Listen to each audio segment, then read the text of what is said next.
Commercial ಬೇಕಾದ್ರೆ 45% ಅಂತ ಕೊಡ್ತೀವಿ ಶೇರಿಂಗ್ ಬೇಸಿಸ್ ಪ್ರೀಮಿಯಂ. ಅವ್ರಿಗೆ ಮಾಡ್ಕೊಳಕ್ ಹೋಗ್ಬೇಡಿ, ಮುಂದಕ್ಕೆ ಒಳ್ಳೆ ಬೆಲೆ ಸಿಗ್ತದೆ ಅಂತ. ಯಾಕೆಂದ್ರೆ ಮುಂದಕ್ಕೆ ಪ್ರೀಮಿಯಂ ಎಫ್ಐಆರ್ ಕೂಡ ಅಲ್ಲಿಗೆ ಲೋಡ್ ಮಾಡ್ಕೊಳ್ಳೋಕೆ ಅವಕಾಶ ಇದೆ. ಇನ್ನ ಸ್ವಲ್ಪ ಜಾಸ್ತಿ ನಿಮಗೆ ಬೆನಿಫಿಟ್ ಸಿಗ್ತದೆ ಅಂತ. ಕನಕಪುರದಿಂದ road, Bengaluru Mysuru road, NICE road, ಈ ಮೂರೂ ಈ ಟೌನ್ಶಿಪ್ಗೆ ಲಿಂಕ್ ಮಾಡಬೇಕು ಅಂತ ಕೂಡ SDR ಅದನ್ನು ಮಾಡಬೇಕು ಅಂತ ಹೇಳಿ ಒಂದು 40 ಕಿಲೋಮೀಟರ್ ಆಗ್ತದೆ ಈ ರೋಡ್ಗಳ ಲಿಂಕ್ ಮಾಡಕ್ಕೆ ಟೌನ್ಶಿಪ್ಗೆ. ಅದು ಕೂಡ ಮಾಡ್ತೀವಿ. ಈಗಾಗಲೇ ಬಹಳ ಜನ ಹೊರಗಡೆ ದೇಶದವರೆಲ್ಲ ಬಂದು ನೋಡಂತ ಎಲ್ಲಿ ಏನು ಎತ್ತ AICT ಏನು ಬರ್ತದೆ ಏನು ಅಂತ ಕೇಳ್ತಾ ಇದ್ದಾರೆ. ಅದು ಪ್ಲಾನಿಂಗ್ ನ ಸದ್ಯದಲ್ಲೇ ನಾವು ಅದನ್ನ ರಿಲೀಸ್ ಮಾಡ್ತೀವಿ. ಫಸ್ಟ್ ಭೂಮಿ ತಗೊಳ್ದೆ ಇವೆಲ್ಲ ನಿಮ್ಗೆ ರಿಲೀಸ್ ಮಾಡಬಾರ್ದು ಅಂತ ಹೇಳಿ, ಪೇಪರ್ ಅಲ್ಲಿ ಇರಬಾರ್ದು ಅಂತ ಇದನ್ನ ಫಸ್ಟ್ ಜಮೀನ್ ನಮ್ಮ ವರ್ಷಕ್ಕೆ ಬಂದ ಮೇಲೆ ಆ ಟೌನ್ಶಿಪ್ ಯಾವ ರೀತಿ ಬರ್ತದೆ ಅಂತ ಹೇಳಿ ನಾವು ನಿಮ್ಗೆ ರಿಲೀಸ್ ಮಾಡ್ತೀವಿ. ಸೊ ಇದು GB ಇದೆ. ಇದನ್ನ ಸಪರೇಟ್ ಮಾಡಿ. ನೆಕ್ಸ್ಟ್ ಇವತ್ತಿಗೆ ನಮ್ಮ ಸರ್ಕಾರ 3 ವರ್ಷ ಆಗಿದೆ. 3 ವರ್ಷ ನಮ್ಮ ಸರ್ಕಾರ. ನಿನ್ನೆ ನಾನು ಹಿಂಗೆ ಗೂಗಲ್ ನೋಡ್ತಾ ಇದ್ದೆ. ಗೂಗಲ್ ಅಲ್ಲಿ ಆಕ್ಸ್ಫರ್ಡ್ ಯೂನಿವರ್ಸಿಟಿಯವರು ರೈಟ್ ಹಬ್ ಅವರು ಒಂದು ರಿಸರ್ಚ್ ಮಾಡಿದ್ದಾರೆ. ಯಾಕೆ ನಾನು ಪಕ್ಷದ ಅಧ್ಯಕ್ಷನಾಗಿ ಈ ನಮ್ಮ ಮ್ಯಾನಿಫೆಸ್ಟೋಲ್ಲಿ 5 ಗ್ಯಾರಂಟಿನ ರೂಪಿಸಿದವನು ನಾನು ಒಬ್ಬ ಪ್ರಮುಖವಾಗಿ ಏನೇನು ಕೊಡಬೇಕು ಅಂತ ಹೇಳಿ. ಸೊ ಅವ್ರು ಏನ್ ಹೇಳಿದ್ದಾರೆ, shining in the light in the darkness ಅಂತ ಅದಕ್ಕೆ ಒಂದು ಕೋಟ್ ಮಾಡಿದ್ದಾರೆ. Shining A light in the darkness ಅಂದ್ರೆ ಕತ್ತಲಲ್ಲಿ ಬೆಳಕನ್ನ Karnataka model bridges economic divides and advance of human rights ಅಂತ ಹೇಳಿ ಅವರು ಅದಕ್ಕೆ ಕೊಟ್ಟಿದ್ದಾರೆ. ಇಡೀ ನಮ್ಮ ಕಾರ್ಯಕ್ರಮ, ಈ ಸರ್ಕಾರದ 3 ವರ್ಷದ ಸಾಧನೆ ಇಡೀ ದೇಶಕ್ಕೆ ಒಂದು ಮಾದರಿ. ಈಗ ನಾವು ಬಿಡಿ, ಈಗ ನಾನು ತಮಿಳುನಾಡು ಬಿಡಿ, ಇಲ್ಲ ಕೇರಳ ಬಿಟ್ಬಿಡಿ, ಮಹಾರಾಷ್ಟ್ರ ಇಲ್ಲ ಬೇರೆ ರಾಜ್ಯಗಳು, ಹರಿಯಾಣ, ಮಧ್ಯಪ್ರದೇಶ, ಬಿಹಾರ, ಎಲ್ಲೆಲ್ಲಿ ಬಿಜೆಪಿ ಗೌರ್ಮೆಂಟ್ ಇತ್ತು, ಯಾರು ಕ್ರಿಟಿಸೈಸ್ ಮಾಡ್ತಿದ್ರು ಅವರೆಲ್ಲ ನಮ್ಮ ಮಾಡೆಲ್ನ ಅಕ್ಸೆಪ್ಟ್ ಮಾಡ್ಕೊಟ್ಟಲ್ಲ. ಅಕ್ಸೆಪ್ಟ್ ಮಾಡಿ ನಮ್ಕಿನ್ನ ಮುಂಚಿತವಾಗಿ ದುಡ್ಡು ಕೊಡಕ್ ಹೋದ್ರು. ನಮ್ಕಿನ್ನ ಮುಂಚಿತವಾಗಿ ಅವರು ದುಡ್ಡನ್ನ ರಿಲೀಸ್ ಮಾಡಿದ್ದಾರೆ. ಕೆಲವು ಇಂಪ್ಲಿಮೆಂಟ್ ಮಾಡಿದ್ದಾರೆ, ಸ್ವಲ್ಪ ಇಂಪ್ಲಿಮೆಂಟ್ ಮಾಡಿದ್ದಾರೆ, ಕೆಲವು ಇಂಪ್ಲಿಮೆಂಟ್ ಒಟ್ಟೊಳಗೆ ಎಲೆಕ್ಷನ್ ಗೆಲ್ಲಕ್ಕೆ ನಮ್ಮ ಮಾಡೆಲ್ ಅನ್ನ ಅವರು ಉಪಯೋಗಿಸ್ಕೊಂಡಿದ್ದಾರೆ. ಸೊ ಅದಕ್ಕೆ ನಾನು ಅವರು ಕೂಡ ನಮ್ಮನ್ನ ಫಾಲೋ ಮಾಡ್ತಾ ಇರ್ತೇವೆ. ಮೊದಲಿಂದ ಕೂಡ ಕಾಂಗ್ರೆಸ್ ಏನೇನ್ ಮಾಡ್ತದೆ ಅದನ್ನ ಫಾಲೋ ಮಾಡ್ಕೊಂಡೇ ಬಂದಿದ್ದಾರೆ. ಕಾಂಗ್ರೆಸ್ ಯಾವ್ದಾದ್ರು ಒಂದು ಸ್ಕೀಮ್ ಬಂತು ಅಂದ್ರೆ ಅವ್ರು ಯಾವ ಸ್ಕೀಮ್ ತರಕಾಗಿಲ್ಲ, ನಮ್ ಸ್ಕೀಮ್ನೆಲ್ಲ ಕೂಡ ಮಾಡಿದ್ದಾರೆ. ನಾವು ಪ್ರತಿ ಹಂತದಲ್ಲೂ ಕೂಡ ಇದನ್ನ ನಾವು ಜನರ ಪರವಾಗಿ ನಿಲ್ಲಂತ ಒಂದು ತೀರ್ಮಾನಗಳನ್ನು ನಾವು ಮಾಡ್ಕೊಂಡು ನಾವು ಬಂದಿದ್ದೇವೆ. ಸೊ ಇದಿದೆ. ಈಗಾಗಲೇ ತಮ್ಗೆ ಗೊತ್ತಿದೆ, ಈಗಾಗಲೇ ಬರೀ ಗ್ಯಾರಂಟಿ ಯೋಜನೆಯಲ್ಲಿ ನಾವು ಈಗಾಗಲೇ ಸುಮಾರು 1,34,00,000 ಕುಟುಂಬಗಳಿಗೆ ನಾವು ಸಹಾಯ ಮಾಡ್ತಾ ಇದ್ದೀವಿ.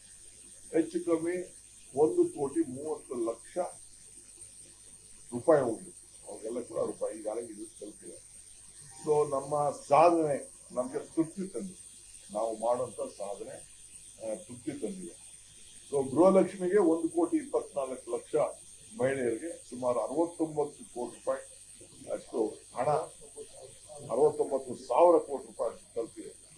ಗೃಹ ಜ್ಯೋತಿಗೆ ಬೆಳಕನ್ನ ಕೊಡಕ್ಕೆ ಏನು ಈ ಬಲ್ಬ್ ದುಡ್ಡಿದ್ದಲ್ಲ, 26 ಕೋಟಿ ರೂಪಾಯಿ, 26,000 ಕೋಟಿ ರೂಪಾಯಿ ಕೊಟ್ಟಿದ್ದಾರೆ. ಹೆಣ್ಮಕ್ಳು ರಸ್ತೆಗೆ ಪ್ರಯಾಣಕ್ಕೆ KSRTC BMTCಗೆ ಒಟ್ಟು 18,943 ಅಂದ್ರೆ 19,000 ಕೋಟಿ ರೂಪಾಯಿ ಶಕ್ತಿ ಯೋಜನೆ ಕೊಟ್ಟಿದ್ದೀವಿ. ಅನ್ನಭಾಗ್ಯಕ್ಕೆ ಸುಮಾರು 12,000 ಕೋಟಿ ರೂಪಾಯಿ ಕೊಟ್ಟಿದ್ದೇವೆ. ಯುವ ನಿಧಿಗೆ 950 ಕೋಟಿ ರೂಪಾಯಿ ಕೊಟ್ಟಿದ್ದೇವೆ. ಇದನ್ನ ಮಾಡಿದ್ದೇವೆ. ಒಳ ಮೀಸಲಾತಿ ಬಗ್ಗೆ ಮಾತು ಕೊಟ್ಟಿದ್ದಾರೆ. ಅದನ್ನು ಕೂಡ 35 ವರ್ಷದಿಂದ ಇದ್ದಂತ ಈ ಒಂದು ಹೋರಾಟ, ಆ ಹೋರಾಟಕ್ಕೆ ಕೊನೆ ಮಾಡಿ ಅವ್ರಿಗೆಲ್ಲ ಕೂಡ ಒಂದು ನ್ಯಾಯವನ್ನ ಕೊಟ್ಟಿದ್ದೇವೆ. ಸೊ ಹಂಗೆ ಇವತ್ತು ನಾವು ಏನೆಲ್ಲ ಮಾತನ್ನ ಕೊಟ್ಟಿದ್ದೋ, ವಿಶೇಷವಾಗಿ ಬಹುಶಃ ಹಾಸ್ಪಿಟಲ್ಗಳನ್ನ ಎಲ್ಲೆಲ್ಲಿ ಮೆಡಿಕಲ್ ಕಾಲೇಜಸ್ನ ಕೊಡಬೇಕು ಅಂತ ಪ್ರತಿ ಜಿಲ್ಲೆಯಲ್ಲಿಂದೋ 2 ಜಿಲ್ಲೆ ಬಿಟ್ರೆ ಇನ್ನೆಲ್ಲ ಕವರ್ ಮಾಡಿದ್ದೀವಿ. ನಮ್ದೇನೋ ಒಂದು ಪಾಲಿಸಿ, ಎವ್ರಿ ಡಿಸ್ಟ್ರಿಕ್ಟ್ ಒಂದು ಹಾಸ್ಪಿಟಲ್ ಕಂಪಲ್ಸರಿ ಇರ್ಬೇಕು ಅಂತಿತ್ತು.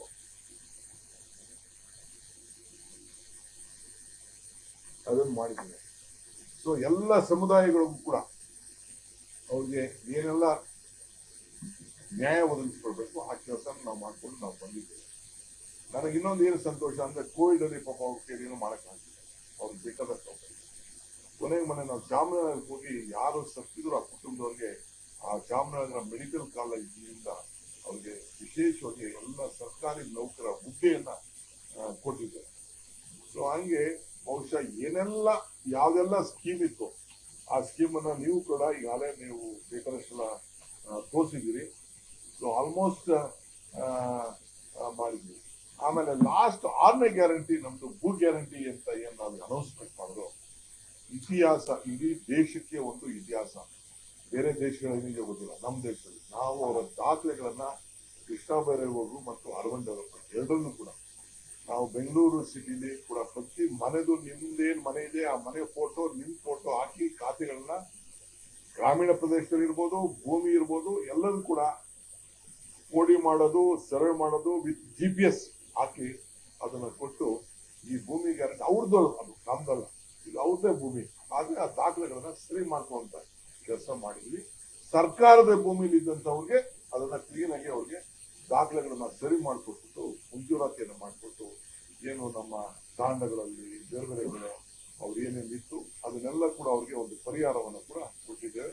ಬೆಂಗಳೂರು ಸಿಟಿಲಿ 5% ಕಟ್ಟಬೇಕಾಗಿತ್ತು, 7 ಲಕ್ಷ ಜನ ಅವ್ರಿಗೊಂದು ಅವಕಾಶ ಮಾಡಿಕೊಟ್ಟು 2%ಗೆ ಸಾಕು ಅಂತ ಹೇಳಿದ್ದೇವೆ. ಸೊ ಎಲ್ಲ ಬಹಳ ಜನ ಎಲ್ಲ ಬರ್ತಾ ಇದ್ದಾರೆ. ಇನ್ನು ಮನೆಗೂ ಹೋಗಿ ಒಂದು ಲೆಟರ್ ಯಾರಾದ್ರೂ 7 ಲಕ್ಷ ಜನ ಇದೆ ಅವ್ರಿಗೆ ಲೆಟರ್ ಕೂಡ ಕೊಡ್ತೀವಿ.